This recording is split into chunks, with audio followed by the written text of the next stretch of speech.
दोस्तों, export import business में सबसे ज्यादा डर लोगों को किससे लगता है? That is documentations and compliances.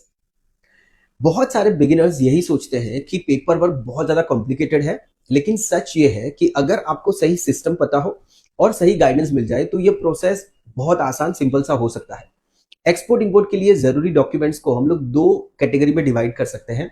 The first one which is business setup documents, जैसे आईसी हो गया, जीएसटी रजिस्ट्रेशन, करंट अकाउंट या प्रोडक्ट के लाइसेंसेस अगर रिक्वायर्ड हो तो।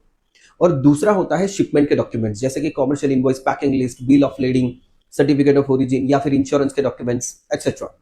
कॉम्प्लायंसेस में आपको क्या क्या ध्यान रखना होता है वो समझ लीजिए। Number one, product specific restrictions या तो लाइसेंसेस क्या क्या चाहिए। नंबर टू, कस्टम के रेगुलेशंस को समझ लीजिए, हमारे कस्टम और ऑपोजिट कंट्री के customs. Number three, payment terms, LC है, एडवांस है, डीए है, डीपी है, क्या है वो देख लीजिए। And the fourth one is insurance and risk coverage, right? It's a credit और जनरल इंश्योरेंस। प्रॉब्लम तब होती है जब लोग बिना समझे या इनकम्प्लीट पेपर वर्क के साथ अपना शिपमेंट कर देते हैं और फिर रिजल्ट होता है डिले, पेनल्टीज या फिर बायर का रिजेक्शन।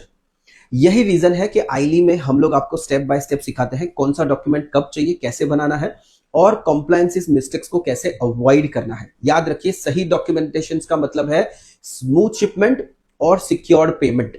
नेक्स्ट वीडियो में मैं आपको बताऊंगा कि एक्सपोर्ट इंपोर्ट में फिनांस और पेमेंट्स कैसे वर्क करते हैं और आप सेफ तरीके से पैसे कैसे रिसीव कर सकते हैं। स्टे ट्यून्ड, ये पार्ट आपके बिजनेस को सुरक्षित और स्मूथ बना सकता है। At EILI, at export import leadership institute, we are empowering entrepreneurs and elevating economies.